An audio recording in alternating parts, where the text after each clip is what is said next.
take. So it really is a crapshoot.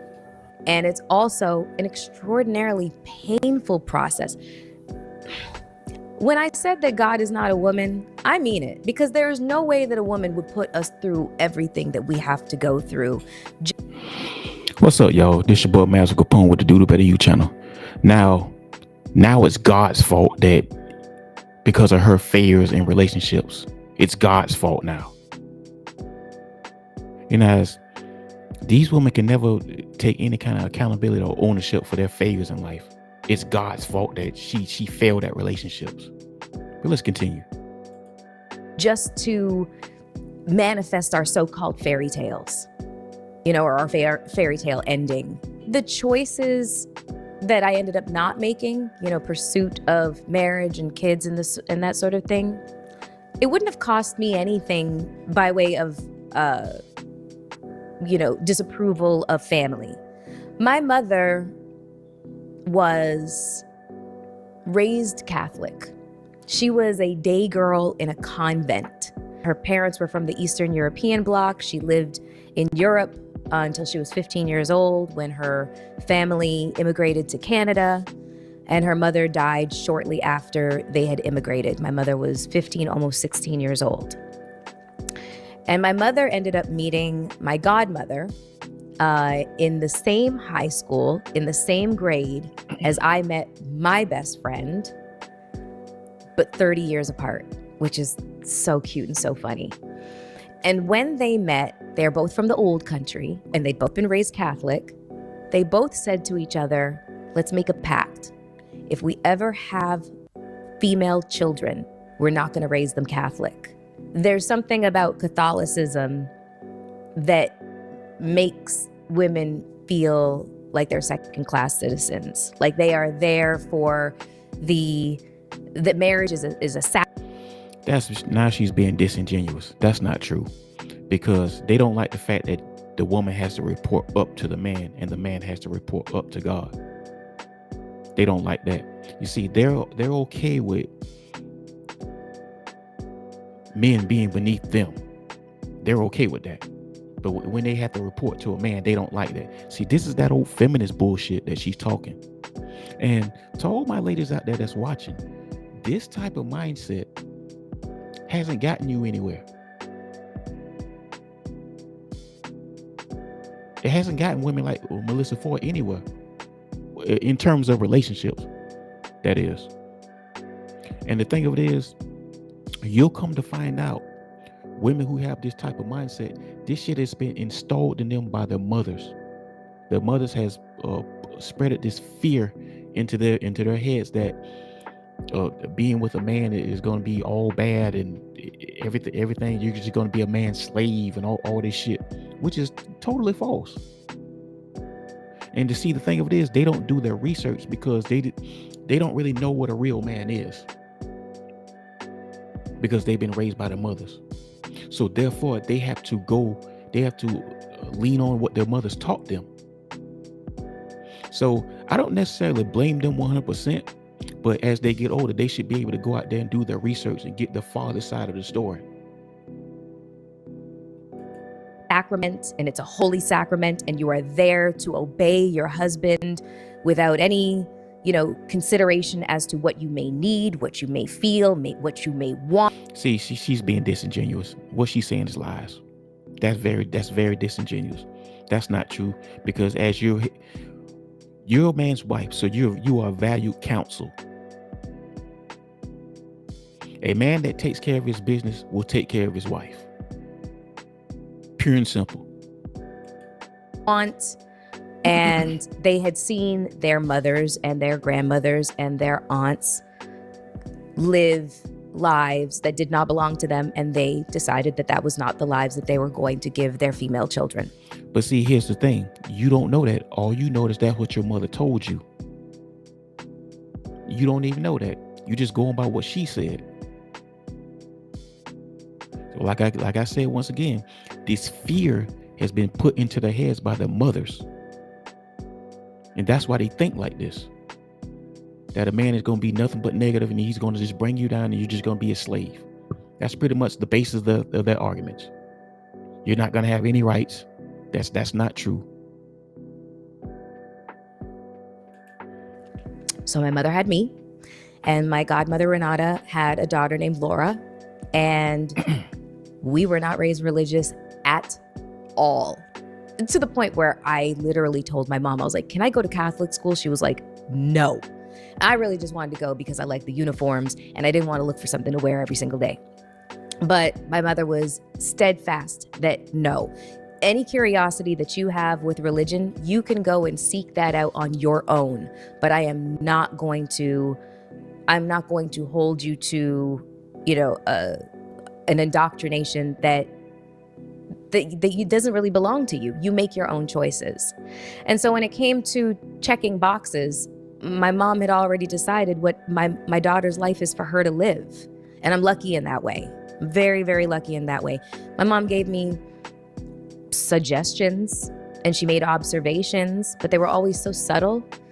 And she always knew that I was going to do whatever I wanted to do, however I wanted to do it. And that was the end of the story. I was a very strong-willed child, strong-willed teenager, strong-willed young lady. Yep, and she came and brought that into her relationships, and that's why she's single today. Strong-willed adult woman.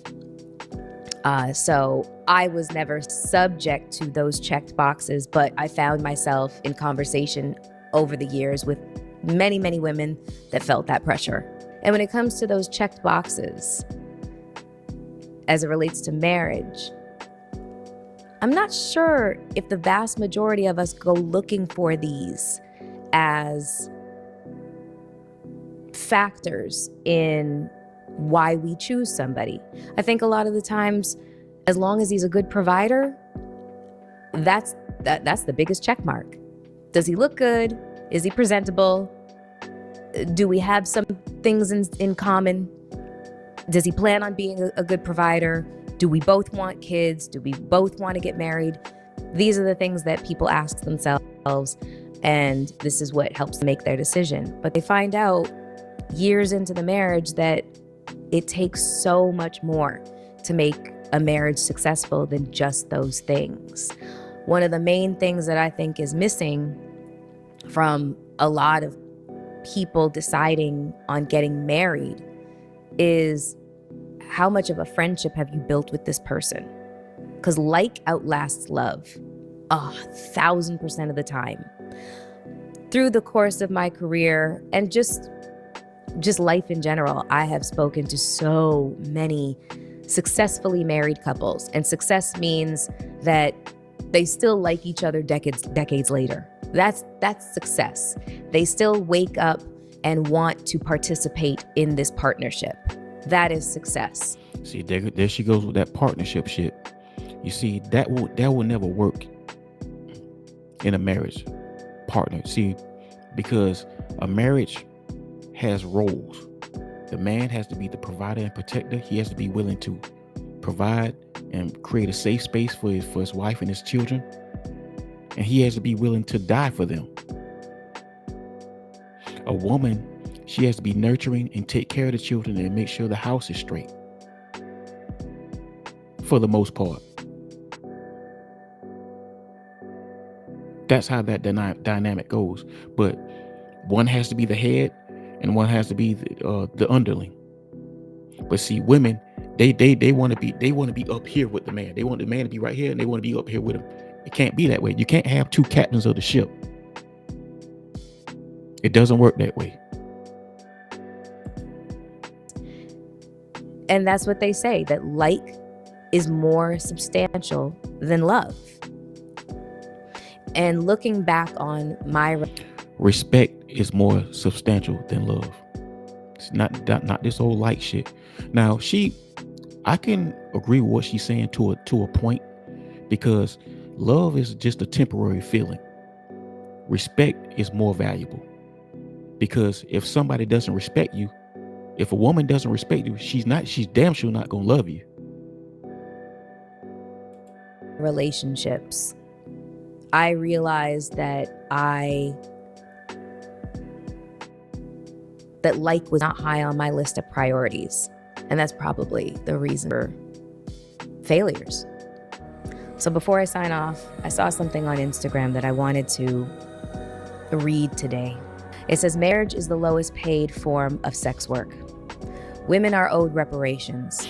The people we lay with are the people who are most likely to kill us. Here goes that. This is that feminist bullshit, y'all. Seriously, this is that feminist bullshit. This is that fear that they try to spread to each other. Which sounds really dark, but that's the reality we're living in. The reality is women have lost their lives in pursuit of men. Women have lost their futures in pursuit of love. I think we all need to really sit down and ask ourselves as individuals, what does love actually mean for me? And what in my life resembles that? Does the man that I've chosen resemble that love that I want and deserve? The traditional idea. Notice it's all about self. It's all about them. It's not about what they can add to a man's life. It's just all about them. This is selfish, and this is that feminist bullshit.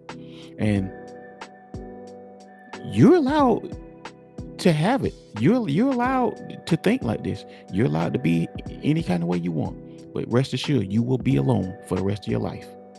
And you can sit, and no matter how much you can sit up there and talk about you glad being single, you love your rich auntie life. Trust me, you will be lonely. It's gonna get you. That loneliness will get you. Of love is damaging for women because it involves us being self-sacrificial in order to prove our worth. Well, shit, men have to prove their worth too. They have no problem with men having to prove their worth and tap dance for them. They have no problem when shit benefits them. But anytime something that benefits a man, they have a problem with it. Men need to learn to find sustenance, entertainment, and sexual gratification outside of women because we don't owe men that. We live in a society where men assign women humanity and worth based on how attractive they are to them.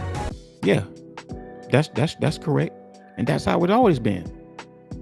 That's how we're programmed. Just like you women are programmed to choose men based off resources and his providing potential, his earning potential, and his sexual prowess, and how tall he is, what his jawline looks like, does he work out, and is he built? It's so many layers to what you women expect from a man, but men are very simple. All we want is a woman to be nice, cooperative, good looking, hell, and give us sex when we want it. That's all we want. Very simple. It's so many different layers to what women want out of a man that he has to qualify for, if for them to take us on. But they act like they have to go in there, goddamn, build some goddamn steel just to give us 4 simple things that we want. Because men are very simple. We don't ask for much. Men are so simple. It's not even funny. This woman is bitter, y'all. This is a bitter woman. When you see shit like this, when you see women like this saying stuff like this is that old feminist bullshit. This is a bitter woman, and she's gonna die alone. And like I said, you're allowed to be that way. You're allowed to think however you want to think, but you will be alone. But anyway, y'all, this your boy Master Capone. This the Do the Better You channel. Like and subscribe. I love y'all. Appreciate y'all. I'm out.